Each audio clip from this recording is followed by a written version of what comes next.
दोस्तों नमस्कार। लोको ज्ञान अर्जन चैनल में आप सभी का स्वागत है। आज हम लोग 3 फेज लोको के फंक्शन को समझते हैं और देखते हैं कि कैसे काम करता है।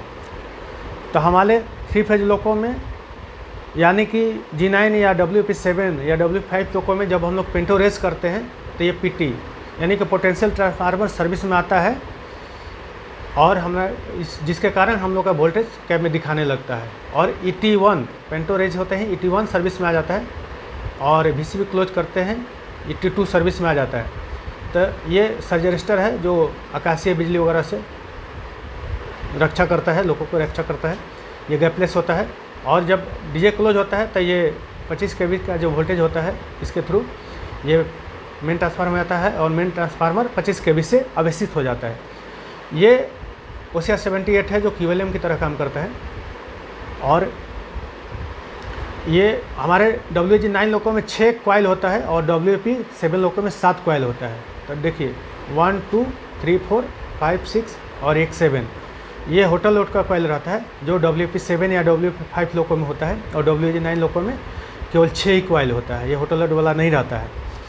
तो ये सभी कॉइल ट्रांसफार्मर ऑयल के अंदर में ये डूबा रहता है। और ये हार्मोनिक फिल्टर का है। ये हार्मोनिक फिल्टर का काम है कि उच्च तीव्रता वाले करंट को ये हार्मोनिक फिल्टर उच्च तीव्रता वाले करंट को कंप्रेस करता है यानी दबा देता है, जिसका कारण सिग्नलिंग सिस्टम में कोई गड़बड़ी नहीं पैदा हो, इसके लिए ये हार्मोनिक फिल्टर दिया हुआ है। और ये 1000 वोल्ट का एक कॉइल है ये ऑक्सिलरी कन्वर्टर 1 2 और 3 के लिए दिया हुआ है। ये ऑक्सिलरी कन्वर्टर 1 2 और 3 तीनों ये 1000 वोल्ट सिंगल फेज AC लेते हैं और 415 वोल्ट 3 फेज आउटपुट के रूप में देते हैं। तो ऑक्सिलरी कन्वर्टर 1 2 से OCB 1 2 चलता है, ऑक्सिलरी कन्वर्टर 2 से TMB 1 2 TFP 1 2 और ये कन्वर्टर का 2 पंप 1 2 ये चलता है। ये ऑक्सिलरी कन्वर्टर 3 से ये हम लोग का MCP 1 2 यानी कि मेन कंप्रेसर 1 2 और 2 स्क्वेंजिंग ब्लोअर और एक बैटरी चार्जर, ये ऑक्सिलरी कन्वर्टर 3 से चलता है।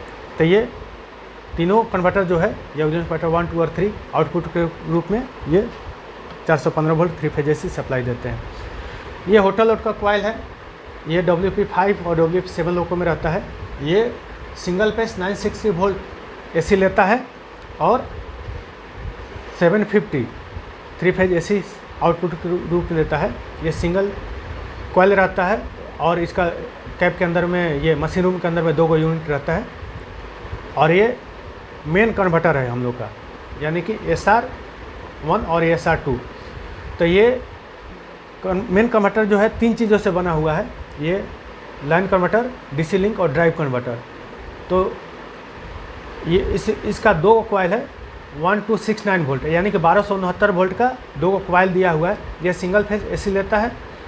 लाइन कन्वर्टर क्या करता है कि सिंगल फेज AC को इम्प्योर DC में बदलता है और ये DC लिंक चौक और कैपेसिटर से बना होता है। तो ये DC लिंक क्या करता है कि ये केवल प्योर DC को अलाउ करता है यानी कि वोल्टेज को स्मूथ कर देता है। और कैपेसिटर क्या करता है कि कुछ वोल्टेज को स्टोरेज करके रखता है ताकि पीक डिमांड के समय में ये उसको रिलीज़ करता है।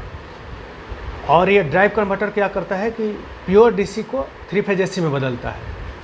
तो इस तरीक़ा से यहाँ काम होता है। और फाइनली आउटपुट के रूप में ये कन्वर्टर 2180 वोल्ट यानी कि 2180 वोल्ट 3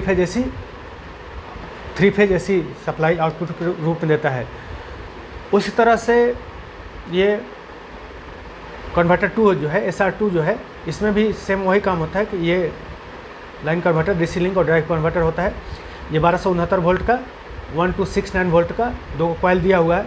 ये सिंगल फेज से इम्प्योर DC में बदलता है और DC से ये प्योर DC को अलाउ करता है DC लिंक और कुछ वोल्टेज को स्टोरेज करके रखता है। और ड्राइव कन्वर्टर DC को 3 फेज AC में बदलता है और finally 2180 volt 2180 volt 3 phase AC output रूप में देता है। तो ट्रैक्शन ये SR1 जो है ट्रैक्शन मोटर 1 2 और 3 ट्रैक्शन मोटर 1 2 और 3 को 3 फेज AC सप्लाई देता है। क्योंकि हमारे 3 फेज लोको में ट्रैक्शन मोटर जो भी लगा हुआ है सब 3 फेज लगा हुआ है, 3 फेज ट्रैक्शन मोटर है। ये ट्रैक्शन मोटर जो है वो सब 3 फेज AC से सप्लाई से चलता है। और कन्वेंशनल लोको में जो ट्रैक्शन मोटर था वो DC सीरीज था, वो DC वोल्ट से चलता था, लेकिन 3 फेज लोको में ये 3 फेज AC से चलता है। उस तरह से ट्रैक्शन ये कन्वर्टर 2 जो है, SR2 जो है, ट्रैक्शन मोटर 4, 5, 6 को ये 180 volt 3 phase AC maximum supply output को देता है। तो ये सिंगल फेज AC कन्वर्टर जो है सिंगल फेज AC को 3 फेज AC में बदल करके आउटपुट के रूप में देता है। और ये जब हम लोग RB लेते हैं तो ट्रैक्शन मोटर जो है वो जनरेटर की तरह काम करता है। तो वो 3 फेज AC, तो ये कन्वर्टर क्या करता है कि 3 फेज AC को फिर DC में बदलता है और DC से सिंगल फेज AC में बदल करके वापस ये कॉइल के थ्रू वापस पेंटो में भेज देता है सिंगल फेज AC। तो ये दोनों तरह का पावर बैंक की तरह, ये छोटा सा पावर की तरह काम करता है, पावर हाउस की तरह। जब हम लोग ट्रैक्शन लेते हैं तो ये सिंगल फेज AC से 3 फेज AC बना करके और ट्रैक्शन मोटर को देता है। और जब हम लोग RB लेते हैं तो ये 3 फेज AC को सिंगल फेज AC बना करके वापस पेंटो में भेज देता है। इस तरीक़ा से काम करता है। यहाँ ये दोनों कन्वर्टर जो है तेल के अंदर में डूबा रहता है। तो इसको हम लोग नेक्स्ट वीडियो में चर्चा करेंगे। वीडियो अच्छा लगे तो लाइक करें, चैनल को सब्सक्राइब करें। धन्यवाद।